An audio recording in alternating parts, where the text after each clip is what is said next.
Hoy, en Presencia Universitaria, en Ciencia y Tecnología, el efecto fotoeléctrico, música e imagen. Con motivo de los 79 años del estallido de nuestra revolución, les presentamos La Adelita. Además, el reportaje, antecedentes económicos, políticos y sociales previos a la revolución y su desarrollo en nuestra frontera. Nuestro tema analiza el bicentenario de la bicicleta. En Calendario Cultural, usted tendrá la información para todos los eventos universitarios de la semana del 19 al 25 de noviembre. La sección Salud, una coproducción del ISSSTE y la Universidad Autónoma de Ciudad Juárez, le presenta en esta ocasión los servicios que se prestan.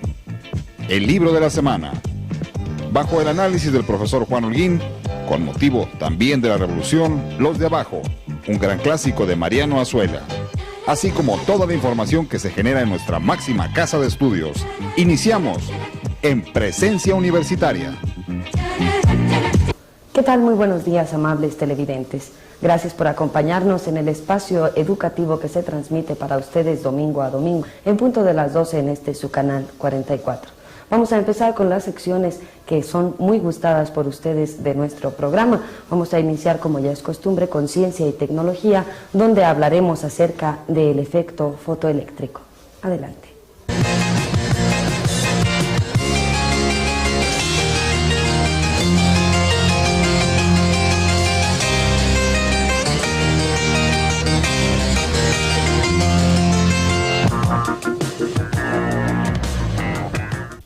El efecto fotoeléctrico. El efecto fotoeléctrico fue descubierto en el año de 1887 por Hertz, al observar que el arco que salta entre dos electrodos conectados a alta tensión alcanza distancias mayores cuando se ilumina con luz ultravioleta que cuando se deja en la oscuridad. Un año después, Hallward hizo la importante observación de que la luz ultravioleta, al incidir sobre un cuerpo cargado negativamente, causaba la pérdida de su carga, mientras que no afectaba a un cuerpo con carga positiva. Sobre el mismo fenómeno, J.J. Thomson y P. Leonard demostraron 10 años después que la acción de la luz era la causa de la emisión de cargas negativas libres por la superficie del metal. Aunque no existe diferencia con los demás electrones, se acostumbra a denominar fotoelectrones a estas cargas. El efecto fotoeléctrico en su forma más simple se puede demostrar de la siguiente manera. La luz de un arco de carbón es enfocada por medio de una lente de cuarzo sobre una placa recientemente pulida de zinc metálico. Cuando la placa se carga negativamente y la luz se enciende, la laminilla del electroscopio, acoplado, desciende lentamente. Este descenso se debe a que los electrones bajo la acción de la luz salen de la placa de zinc en el punto iluminado, P. Sin embargo, cuando la placa tiene carga positiva, no baja la laminilla de oro, indicando que la placa retiene aún su carga. Unos pocos elementos, especialmente los metales alcalinos, litio, sodio, potasio, subidio y cesio, son las excepciones de esta regla, ya que emiten fotoelectrones aun cuando la luz incidente pertenece al espectro visible. Es por esta razón que los metales alcalinos se usan frecuentemente en la fabricación de células fotoeléctricas. En forma general, las células fotoeléctricas se preparan depositando una capa delgada de metal alcalino en la superficie interior de un pequeño tubo de vacío, tal como se muestra a continuación. Si la célula debe de funcionar con luz ultravioleta, la ampolla debe de ser de cuarzo, mientras que si se va a usar con luz visible, se emplea vidrio corriente. Es necesario un vacío elevado, porque el oxígeno contenido en el aire se combinaría químicamente con la capa activa del metal, contaminando su superficie y haciéndola insensible a la luz visible. Siempre se deja transparente una pequeña sección de la célula que sirve como ventana para la entrada de luz. Los fotoelectrones, después de dejar la superficie metálica, son atraídos y recogidos por el electrodo, C, cargado positivamente. Entre la superficie fotosensible, cátodo, y el colector o ánodo, se mantiene una diferencia de potencial constante por medio de la batería B. La llegada de un haz de luz a través de la ventana de la célula fotoeléctrica actúa igual que el interruptor que completa un circuito eléctrico. Cuando la luz choca con el metal P, hay un flujo de electrones hacia el colector, C, produciendo así una corriente que fluye por el circuito. Esta corriente se puede medir por medio de un amperímetro en A. Si la intensidad de la luz crece, el número de fotoelectrones es mayor y por lo tanto aumenta la corriente. Por otra parte, las películas de cine sonoro, la televisión y las alarmas contra robo son apenas una pequeña parte de los centenares de aplicaciones prácticas de la célula fotoeléctrica. La más sencilla de estas aplicaciones es la alarma contra robos. Su funcionamiento se debe a que un haz de luz infrarroja, que es invisible al ojo humano, se proyecta a través de una superficie para penetrar en una célula fotoeléctrica. Por ejemplo, cuando un intruso al caminar cruza el haz que se está proyectando, se interrumpe la luz por un instante y la corriente fotoeléctrica cesa momentáneamente. Un relé eléctrico, en lugar del amperímetro A, detectará la situación accionándose y cerrando otro circuito eléctrico, haciendo sonar el timbre. Del mismo modo, el envío de voz y sonidos musicales a distancias de varios kilómetros sobre un haz luminoso se ejecuta fácilmente con una fuente de luz apropiada y una célula fotoeléctrica como receptor. Una demostración conveniente de laboratorio se puede usar usando una pequeña lámpara luminiscente de neón de 1/4 de watt como fuente de luz. Las ondas sonoras que entran en un micrófono producen fluctuaciones de la corriente eléctrica, las cuales, después de ser reforzadas por un amplificador de 2 etapas, hacen fluctuar la intensidad de la lámpara de neón. La luz, convertida en un haz paralelo por medio de la lente, se propaga a través de la habitación hasta una segunda lente y una célula fotoeléctrica, donde la luz cambia de nuevo, volviendo a ser una corriente eléctrica variable. Esta débil señal se amplía entonces por un amplificador de 2 etapas antes de entregarla al altavoz. Por otra parte, las primeras medidas de la velocidad de los fotoelectrones condujeron al descubrimiento de que la velocidad no aumenta a medida que crece la intensidad de la luz. Al elevarse esta intensidad, se incrementa el número de fotoelectrones, pero no así su velocidad. Los experimentos efectuados en 1902 por Leonard demostraron que para aumentar la velocidad de los fotoelectrones se debe aumentar la frecuencia de la luz, es decir, usar radiaciones luminosas de longitudes de onda más cortas. Cuanto más corta sea la longitud de onda de la luz empleada, más alta será la velocidad de los electrones. Asimismo, Albert Einstein propuso una explicación del efecto fotoeléctrico en el año de 1905. Sus ideas fueron expresadas en una simple relación, una ecuación algebraica destinada a convertirlo en un hombre famoso en los anales de la física. Esta es la fórmula. Por esta ecuación fotoeléctrica han sido concedidos 2 premios Nobel, uno a Albert Einstein en 1921 y el otro en 1923 a Millikan. El primer término representa la energía total que contiene un solo cuanto de luz incidente sobre una superficie metálica.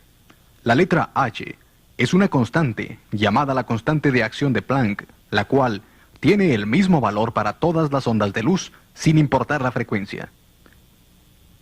En cero, bajo la superficie del metal, este cuanto de luz, mejor conocido como fotón, es completamente absorbido y al desaparecer imparte su energía total a un único electrón. Parte de esta energía, representada por la W, se consume en lograr que el electrón se libere de los átomos y se aleje de la superficie metálica. El remanente se usa en dar al electrón una energía cinética y, por lo tanto, una velocidad.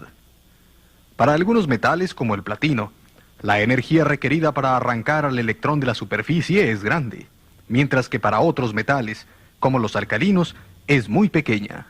W se llama trabajo de extracción, o sea, función de trabajo del metal. La letra H es la ecuación fotoeléctrica de Einstein. Es importante porque es fundamental para la estructura de la materia y por lo tanto es una constante universal. La primera confirmación experimental de la ecuación fotoeléctrica vino en 1912, cuando A.L. Hacks, Richardson y K.T. Compton observaron que la energía de los fotoelectrones aumentaba proporcionalmente con la frecuencia.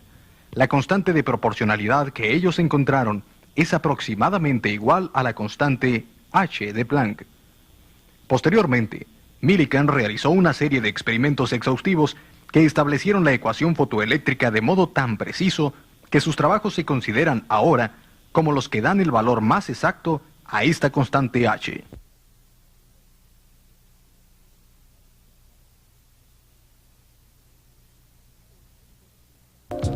El Centro Comunitario de la Universidad Autónoma de Ciudad Juárez, enclavado en la colonia La Cuesta, se convirtió ya en la más importante alternativa de salud para los habitantes de esa colonia, los cuales pueden recibir servicio de medicina general, odontología, ambulancia, sala de expulsión, de emergencia, así como cuneros, incubadoras, etc.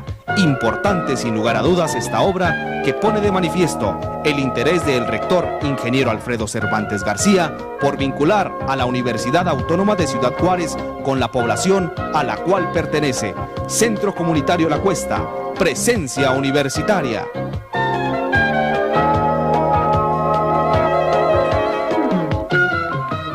La historia de nuestro país se conoce más fidedignamente por los corridos que por quienes la han escrito bibliográficamente hablando.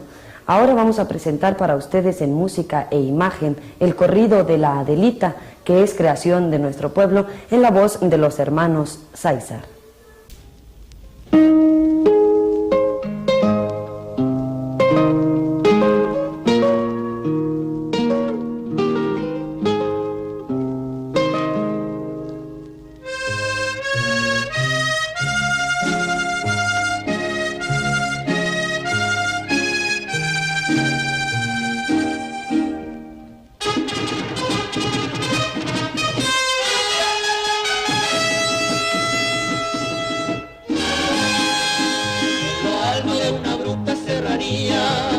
Acampado se encontraba un regimiento y una moza que valiente lo seguía, locamente enamorada del sargento.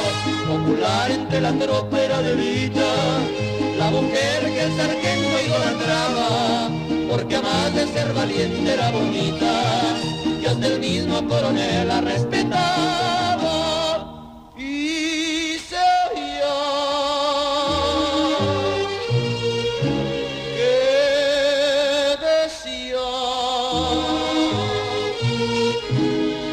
aquel que tanto la quería,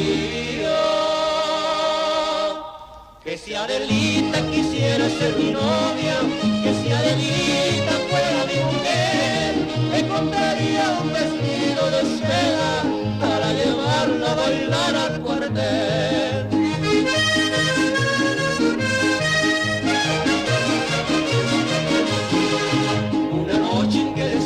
Regresaban, conduciendo entre sus filas al sargento, y la voz de una mujer que sollozaba, su plegaria se escuchó en el campamento.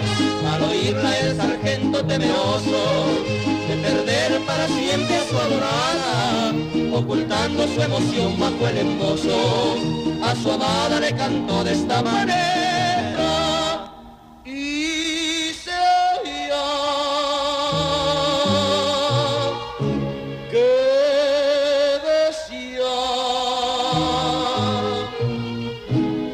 aquel que tanto la quería,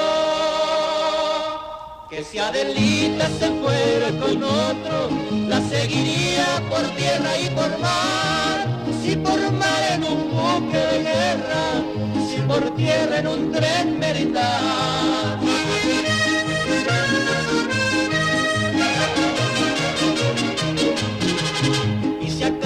Yo muero en campaña y mi cadáver lo van a sepultar, Adelita, por Dios te lo ruego, que con tus ojos me vayas a llorar.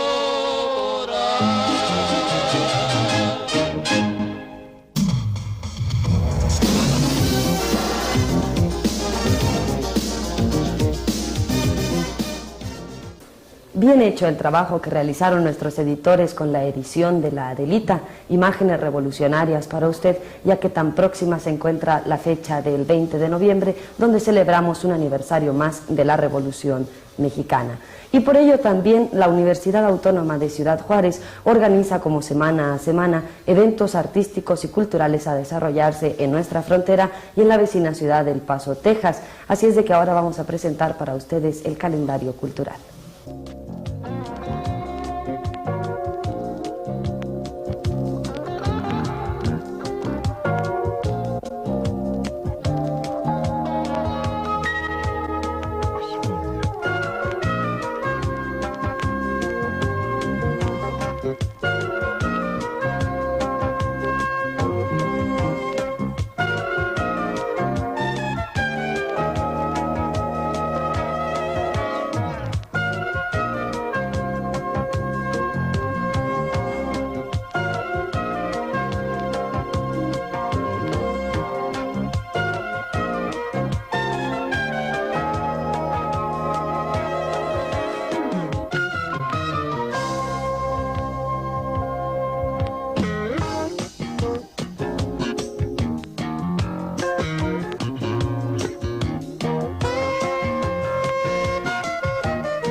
La fuerza universitaria radica en la base estudiantil. Más de 8,000 egresados, nuestra respuesta. Universidad Autónoma de Ciudad Juárez, 16 años, forjando profesionistas.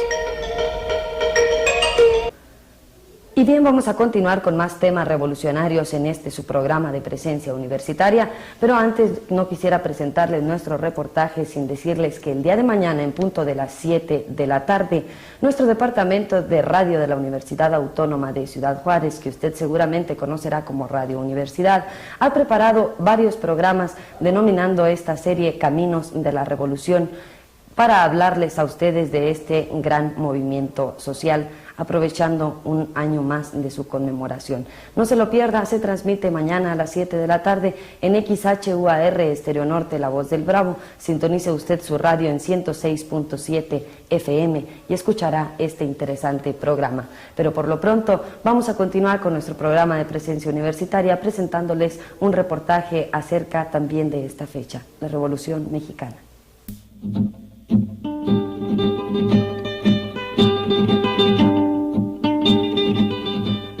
El auge económico porfirista provocó conflictos y tensiones sociales a lo largo y ancho del país. Una de las razones más importantes para que ello ocurriera fueron las relaciones de explotación y los despojos que padecieron las clases trabajadoras. La riqueza se concentró en pocas manos y el poder político era manejado por una pequeña camarilla. En Chihuahua, los terrazas y allegados se apropiaron de grandes extensiones de tierra, controlaron los grandes negocios industriales y de la banca, y desde 1903 también monopolizaron el gobierno del Estado. El auge porfirista también había alcanzado a formar sectores de clase media y grupos de obreros industriales. Para estos y los campesinos sufrían constantes abusos y discriminaciones.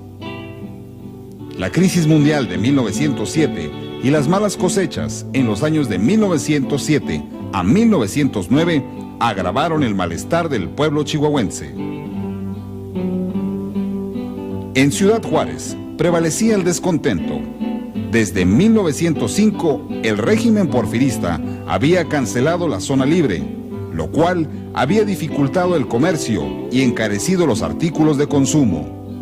Como frontera, había resentido con gran intensidad los efectos de la crisis de 1907, el desempleo, la repatriación de mexicanos desde Estados Unidos.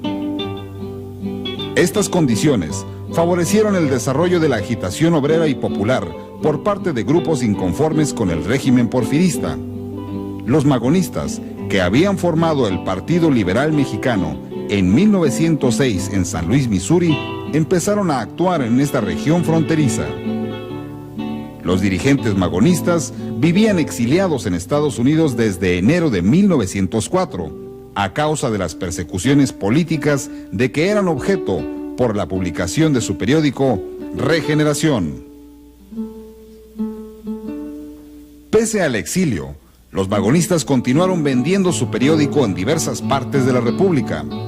Por su carácter fronterizo y por la creciente oposición al porfiriato, Ciudad Juárez se convirtió en uno de los bastiones del magonismo. En este territorio, los magonistas organizaron dos acciones de guerra. La primera fue la toma de Ciudad Juárez en septiembre de 1906, que fracasó por un policía infiltrado entre los rebeldes. La segunda, también fallida, fue el ataque a Palomas en julio de 1908. Pese a los fracasos militares, los magonistas continuaron teniendo influencia en la población fronteriza, lo mismo que en Casas Grandes y en Parral. Hacia 1909, otro grupo opositor a Díaz empezó a formarse en distintos lugares del país. Se trataba de los antirreeleccionistas, que reconocían como su líder al hacendado lagunero Francisco I. Madero. A diferencia de los magonistas, que pensaban derrocar a Díaz por medio de las armas, los maderistas confiaban en la vía electoral para llegar al poder. Al menos, eso pensaban al principio. Las elecciones de 1910 mostraron que el viejo don Porfirio solo abandonaría el poder por la fuerza. Las autoridades aprehendieron a Madero, pero este logró huir a Estados Unidos, donde expidió su famoso Plan de San Luis, que convocaba a estallar la revolución el 20 de noviembre de 1910. Desconocía a Díaz y declaraba presidente provisional al propio Madero. En Chihuahua fue donde el llamado maderista tuvo más eco. Toribio Ortega, Pascual Orozco, Francisco Villa y otros se levantaron en armas. En febrero de 1911, Madero cruzó la frontera y llegó a Chihuahua. Antes había tenido una reunión en El Paso para decidir la estrategia militar. Luego de fracasar en la toma de Casas Grandes, en marzo de 1911, los revolucionarios decidieron concentrar sus fuerzas y tomar la importante plaza fronteriza de Ciudad Juárez, a la cual se aproximaron en abril de ese año. Madero se oponía a tomar Ciudad Juárez, prefería tomar la capital del estado.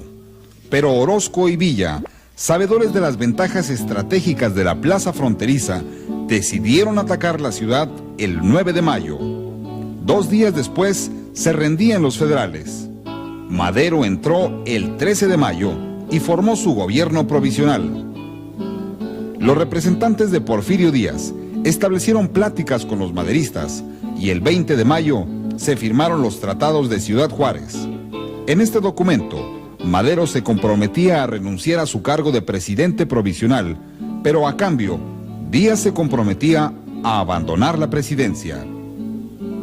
El 25 de mayo, Díaz renunció y el 27 se embarcaba en el Ipiranga rumbo a Europa. De esta la importancia fue la batalla y toma de Ciudad Juárez de mayo de 1911. Ciudad Juárez había vuelto a ser importante a nivel nacional, como lo fue en 1865 y 1866, cuando estuvo en esta frontera el licenciado Benito Juárez, benemérito de las Américas. Poco duró la paz maderista. A principios de 1912, la guarnición militar de Ciudad Juárez se levantó en armas. Personalmente, Orozco llegó a pacificarlos, pero Orozco se levantaría en armas pocas semanas después contra Madero. Ciudad Juárez, como todo Chihuahua, quedó en manos de orozquistas, que incluían entre sus filas a antiguos magonistas. Los maderistas se recuperaron pronto en el estado de Chihuahua. Una de las razones que más influyó en la derrota de Orozco fue la prohibición del gobierno norteamericano de venderle armas para su movimiento. En cambio, Madero recibió amplio respaldo norteamericano, lo mismo en 1912 que en 1910. El asesinato de Madero, en febrero de 1913, levantó en armas al estado de Chihuahua. Orozco y Huerta habían pactado una alianza. Contra ella se rebelaron Villa, Ortega y otros. Villa vivía en El Paso desde enero de 1913. Cruzó la frontera en marzo de ese año con 7 compañeros. Empezaba a nacer de tal manera la División del Norte.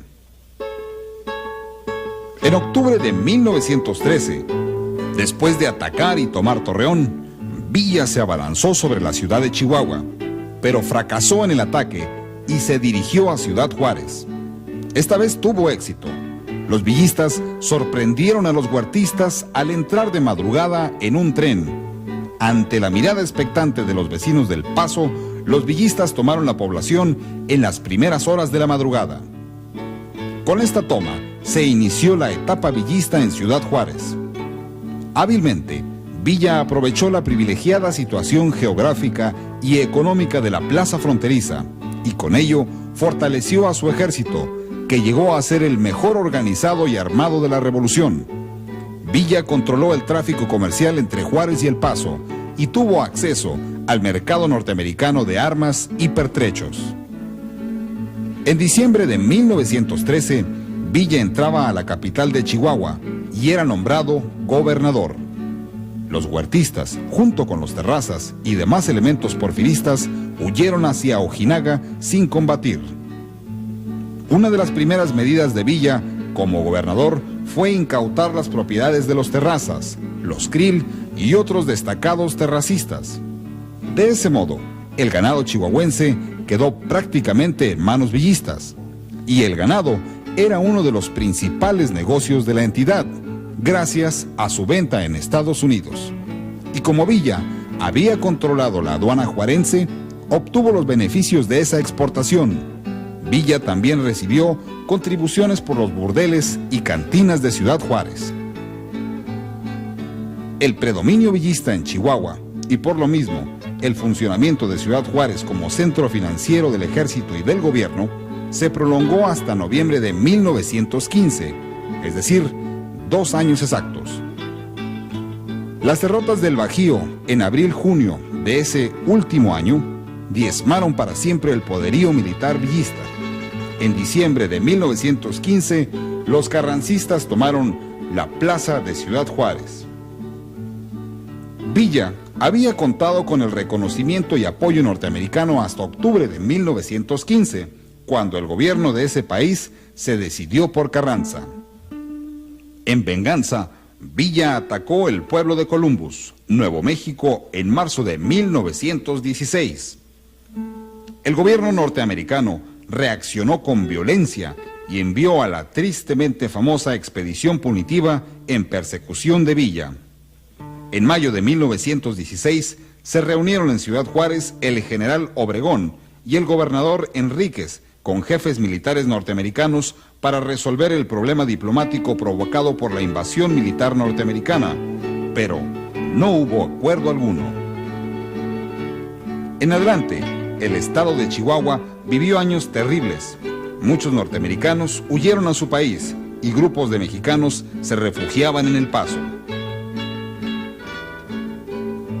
La huidiza guerrilla de Villa y los desmanes de las tropas carrancistas que la combatían dificultaban la pacificación del Estado, lo mismo que su reanimación económica. Se prohibió la exportación de ganado y de productos agrícolas. En 1917, vecinos de Ciudad Juárez cruzaban ilegalmente la frontera para comprar artículos de consumo, pese a las balas de los patrulleros. Escaseó la carne. Para colmo, en 1918 se extendió la mortal epidemia de influenza española. En 1919, los villistas atacaron una vez más la plaza de Ciudad Juárez. La Guardia Carrancista se hizo a un lado y una vez más, tropas norteamericanas penetraron a nuestro territorio para perseguir a Villa. Fue el último ataque de la revolución. Después de vivir largos años en El Paso, en diciembre de 1920, regresó a Chihuahua el general Luis Terrazas. Los tiempos de violencia revolucionaria empezaron a ser cosa del pasado. El Centro Comunitario de la Universidad Autónoma de Ciudad Juárez, enclavado en la colonia La Cuesta, se convirtió ya en la más importante alternativa de salud para los habitantes de esa colonia, los cuales pueden recibir servicio de medicina general, odontología, ambulancia, sala de expulsión, de emergencia, así como cuneros, incubadoras, etc. Importante sin lugar a dudas esta obra que pone de manifiesto el interés del rector, ingeniero Alfredo Cervantes García, por vincular a la Universidad Autónoma de Ciudad Juárez con la población a la cual pertenece. Centro Comunitario La Cuesta, presencia universitaria.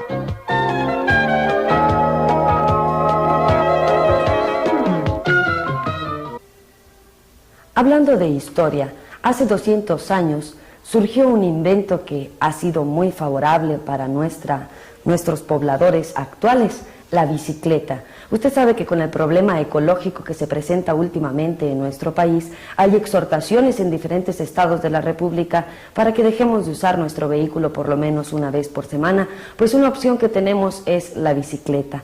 Usar la bicicleta para ir a la escuela no resulta incómodo, al contrario, hace usted ejercicio. Pero este invento tiene 200 años y hoy lo tratamos en nuestro tema.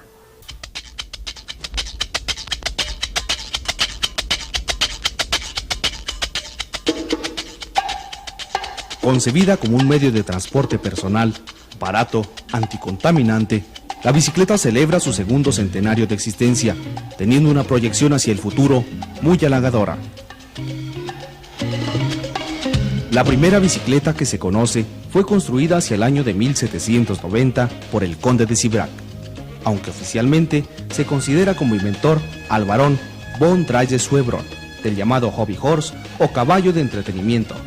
Este modelo fue patentado por Dennis Johnson en 1819.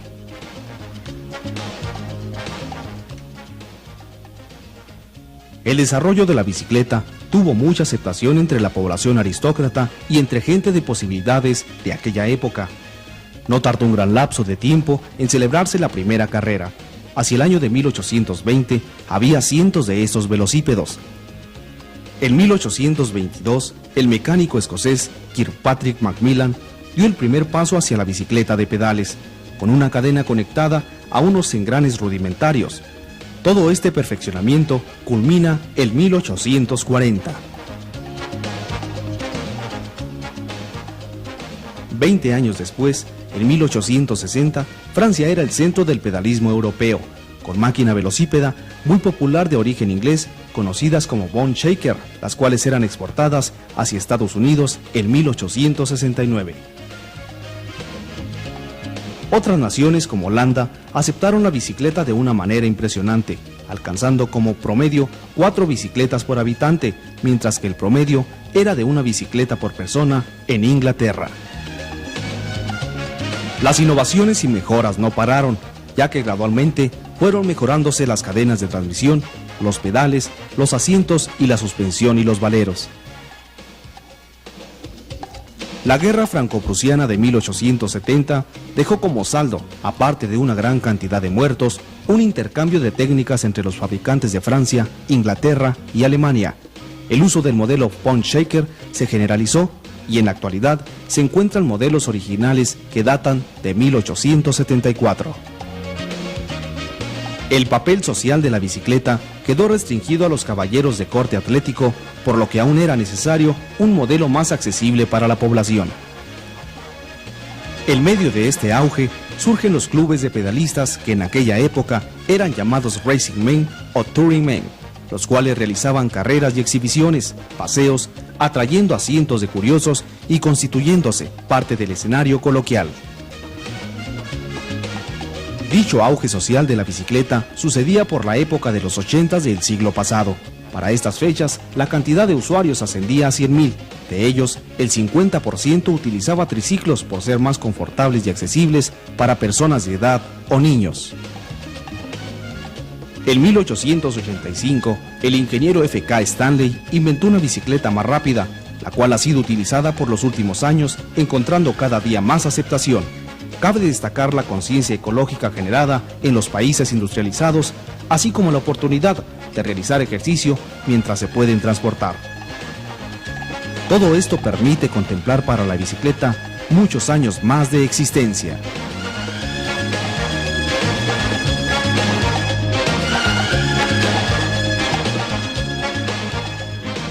Siempre es importante conservar uno de los valores más preciados por toda la humanidad, la salud. Es muy común que usted diga o que sus amigos digan en algunas charlas: gracias a Dios que tengo salud. Es común esa frase. Bien, la universidad, pensando en esto, ha hecho una coordinación con el ISSSTE para proporcionarle a usted consejos de salud. Vamos a esta sección. La Unidad de Medicina Familiar del ISSSTE ha formulado esta clínica especialmente aquí en Ciudad Juárez para un beneficio hacia todos los derechohabientes de las dependencias federales, en donde estamos nosotros elaborando el programa en sí para un mejor control referente hacia las enfermedades más apremiantes que se tiene aquí en esta Ciudad Juárez, de donde nosotros contamos actualmente a nivel de nuestra clínica recién inaugurada en la fecha anterior de 21 de julio del año presente. Contamos con módulos, 8 módulos en total, en donde se dan consultas en la mañana, en la tarde, por cada uno de los médicos adscritos que tenemos nosotros. Esas consultas, el derechohabiente llega hacia la unidad a pedir su consulta con un horario que se ha estipulado de 7:30 a 9:30 de la mañana, para tener un control referente hacia las programativas que se tiene el mismo médico para poder desarrollar adecuadamente su trabajo y contar en el lapso de su trabajo con la oportunidad de asistir hacia las comunidades que se han designado a su módulo para una atención más directa hacia los derechohabientes, para el control de sus enfermedades ambientales, tanto a nivel de su colonia, tanto a nivel de sus mismos familiares, y poder detectar y tener un control más estricto hacia que esta familia se encuentre lo más sana posible, y poder detectar oportunamente todos aquellos casos en los cuales se necesita la atención médica. La división que se hizo a nivel de medicina familiar consta principalmente de los módulos, como mencionamos anterior, de donde cada módulo tiene su archivo propio, tiene su número determinado de pacientes que se debe de consultar por cada uno de los médicos. El funcionamiento de la unidad clínica de medicina familiar nos está dando también la oportunidad de desarrollar programas de salud, de donde contamos aparte en nuestra clínica con el servicio de medicina preventiva, que es el que nos ayuda hacia la formación de ellos, la elaboración y el buen funcionamiento de nuestra clínica. Es muy importante la medicina preventiva a nivel de todo nuestro derechohabiente. Con esto, los programas más prioritarios que tenemos en la actualidad son la detección oportuna de cáncer, las enfermedades crónico-degenerativas como puede ser la hipertensión, la diabetes y algunos otros programas más como viene siendo obesidad, tabaquismo, alcoholismo. Estos programas empiezan a su funcionamiento en el transcurso de este año, en la cual la medicina familiar va a ser más explícita hacia el tratamiento que nuestra unidad puede dar el servicio hacia los derechohabientes. Por lo tanto, pues es muy importante estar en contacto directo con nuestros derechohabientes y a la vez con el sindicato de cada una de las dependencias para el auxilio que nos pueda prestar ellos referente hacia cómo llevar a cabo esto, cómo nos pueden ayudar ellos con sus agremiados para que estos agremiados nos puedan facilitar el buen funcionamiento de esta clínica. El programa de medicina familiar de las clínicas del ISSSTE conserva los principios filosóficos de la misma y es a saber tener la atención integral de los derechohabientes dentro de su entorno familiar, enfatizando a los programas de detección oportuna y sobre todo el seguimiento de los programas sanos. Para esto es necesario que nuestros médicos acudan continuamente a cursos, a capacitaciones, para seguir ampliando sus habilidades y destrezas y sobre todo profundizar en el conocimiento de lo que es la medicina familiar. De ahí que es importante que nuestros médicos estén dentro de una educación médica continua. Los programas de detección oportuna y sobre todo los programas sanos son programas que se desea ampliar la cobertura al 100% de los derechohabientes. Para eso, en ocasiones es necesario no tanto que el derechohabiente acuda a nuestras instituciones, sino que nosotros nos movilicemos hasta las áreas de trabajo, lo cual se ha iniciado en algunos programas de detección en algunas de las dependencias de que pertenecen a esta institución. Asimismo,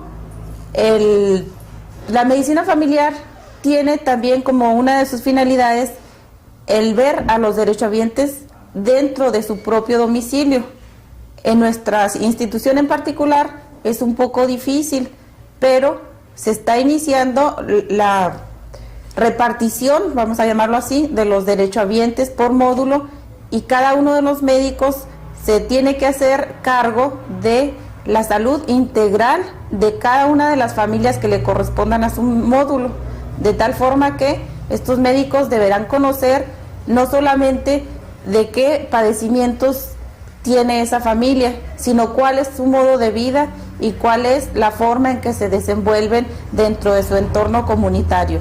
La medicina familiar básicamente es comunitaria. Es muy importante que los médicos tengan este conocimiento. De ahí que en ocasiones es necesario que el médico se desplace hasta el área de donde tienen su domicilio las personas. Todos los domingos, busca en El Fronterizo la más completa información de la Universidad Autónoma de Ciudad Juárez. Toda una página a su servicio. Conoce los avances y logros de tu universidad. Todos los domingos en El Fronterizo. Lo más importante en el individuo es su desarrollo integral. Juntos podemos prevenir problemas como la farmacodependencia. Para orientación e información, Centros de Integración Juvenil.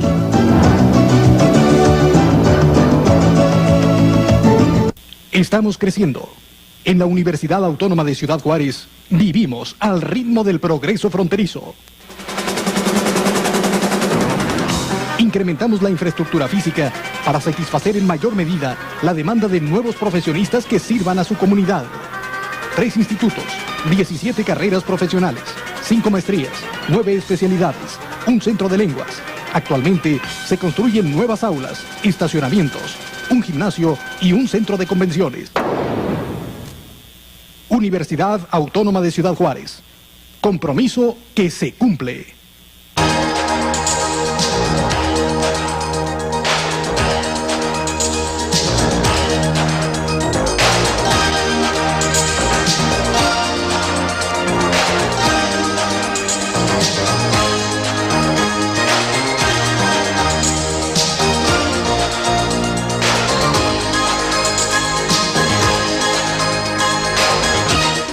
Desde cualquier perspectiva cultural. Entorno 23.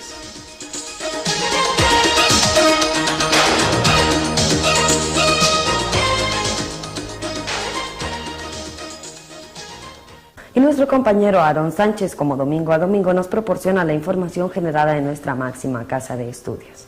Este es nuestro primer bloque informativo, aquí, en Presencia Universitaria, información generada diariamente en nuestra máxima casa de estudios. El Taller de Artes Plásticas de la Universidad Autónoma de Ciudad Juárez montó en el vestíbulo de Rectoría una exposición en la que participaron 8 exponentes en varias obras en las que se advirtió un completo dominio de tan difícil arte. Los temas abordados por los artistas en sus cuadros fueron diferentes e iban desde la imprescindible figura humana hasta los paisajes en un derroche de vivos colores que plasman en el lienzo cuya trayectoria fue relevante en nuestra comunidad. Cuadros en los que las flores, máxima expresión de la belleza natural, ocuparon un gran espacio entre esta exposición, así como los paisajes con pájaros, un elemento fundamental del movimiento que el artista imprime en todas sus bellas obras.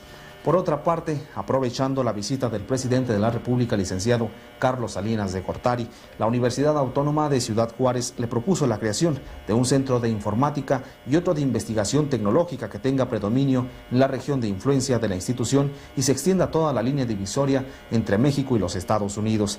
Al efecto, el ingeniero Alfredo Cervantes García, rector de la máxima casa de estudios, declaró que en nuestra universidad todo es importante y que dado el desarrollo industrial y comercial que se advierte en el entorno que rodea a nuestra universidad, se vería con mucho agrado la formación de centros de esa naturaleza, porque si vamos a entrar a procesos de modernización, estos tienen un papel muy importante para el desarrollo. Agrega el ingeniero Alfredo Cervantes García que la propuesta hecha al presidente por los medios de comunicación escrita destaca que la intención no es desatender otras áreas que son igualmente importantes, como son los estudios ecológicos dentro de la universidad, cuya necesidad se hace evidente conforme al desarrollo industrial y deteriora el medio ambiente. Hasta aquí con nuestro primer bloque informativo en Presencia Universitaria. Los de abajo es el título de uno de los libros revolucionarios que más importancia han tenido en nuestro país. El autor de este libro es Mariano Azuela y en nuestra sección de literatura el profesor Holguín habla sobre algunos de los puntos más importantes sobre los que versa este libro. En nuestra historia, en nuestro México, encontramos 3 traumas extraordinarios. Estos son en el siglo XX. Son 3 parteaguas que han decidido o que nos han forjado como una nación pensante y demandante. El primer trauma del siglo XX para México lo significó la revuelta iniciada en 1910, la bien o mal llamada Revolución Mexicana.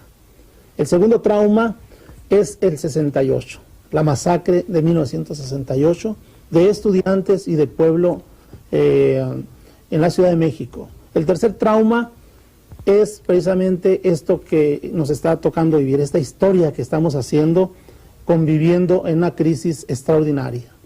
Nosotros, en el libro de la semana, en este segmento de su Presencia Universitaria, vamos a presentar un libro clásico en las letras de la Revolución.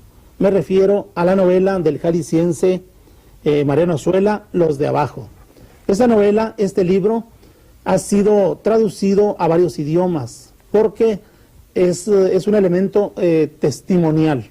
Sabido es de todos que Mariano Azuela participó como médico en una de las legiones, en una de las brigadas villistas. Es entonces una voz autorizada para encodificar la gesta revolucionaria de 1910. La novela Los de Abajo recrea el espacio precisamente de la revolución. Y lo sorprendente y lo nuevo en esta narración es precisamente que se vale del código específico de los revolucionarios.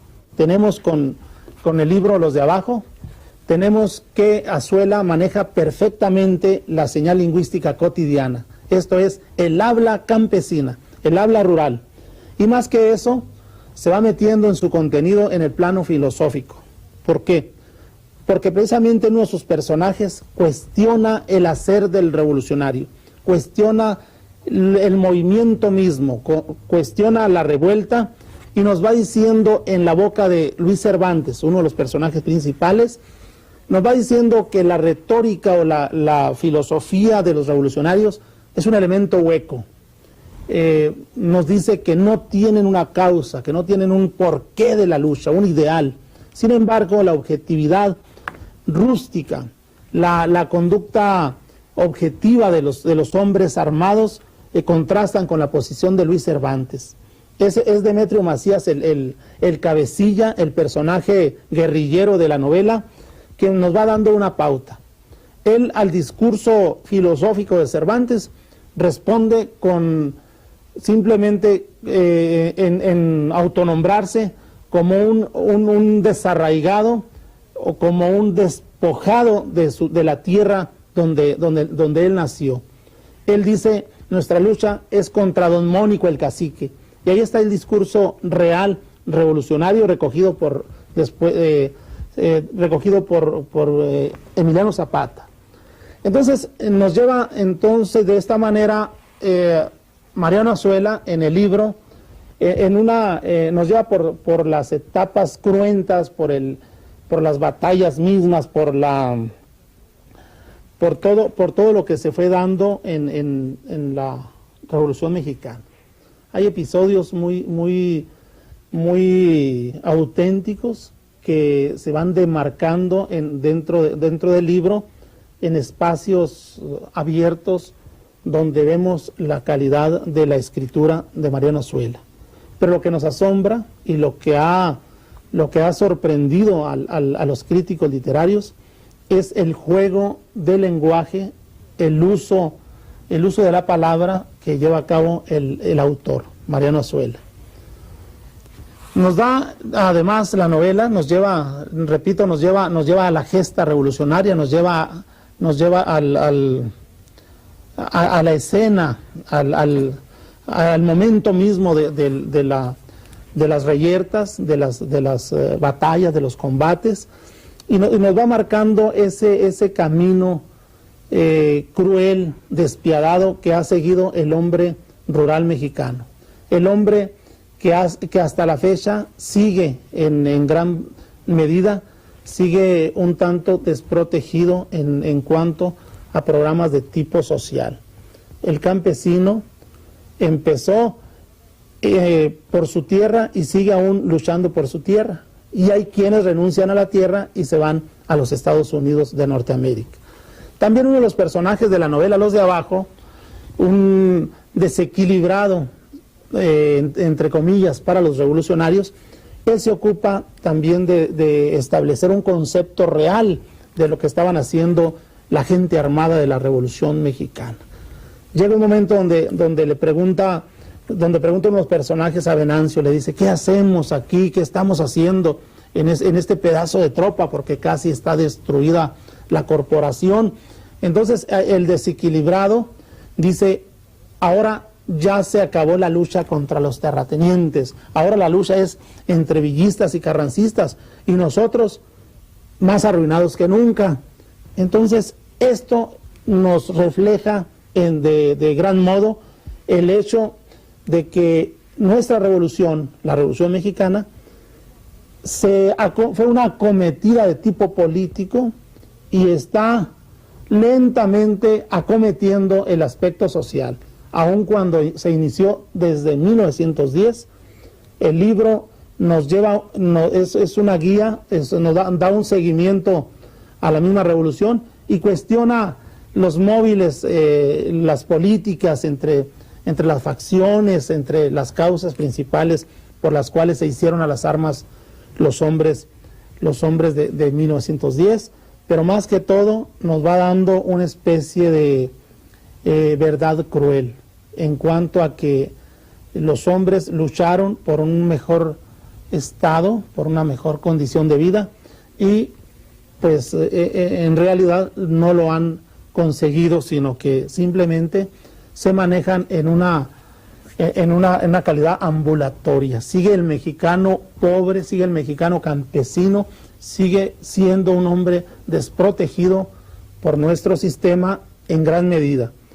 Los programas de reivindicación, de dignificación del mexicano, parece que empiezan a retomar un camino mejor. Vamos a esperarlo de esta manera, porque solamente así podemos pensar o podemos estar con los lineamientos que se dieron desde los postulados de 1910. Entonces, esta novela, Los de Abajo, no, como lo dije al principio, es un clásico de la literatura mexicana y nunca estará fuera de tiempo. Y prueba de ello es que lleva 14 reimpresiones en el Fondo de Cultura Económica. Esto habla como libro pionero de la narrativa revolucionaria, sin hacer menos a nuestros chihuahuenses Martín Luis Guzmán y Rafael F. Muñoz. Aquí en Los de Abajo tenemos una verdadera opción a la lectura. Por el momento es todo lo que podemos hablar acerca de este trascendental libro. Bien, pues por nuestra parte es todo en lo que se refiere a esta emisión de Presencia Universitaria. A nombre de camarógrafos, editores, secretarias, guionistas y todo el personal que colabora para la realización de este programa, así como el personal de Canal 44 que colabora en su transmisión, les damos las más cumplidas gracias por el favor de su atención. A nombre también de nuestro productor, el señor Carlos Ortigosa, y en el mío propio, Susana Prieto. Los esperamos la próxima semana en punto de las 12 del mediodía.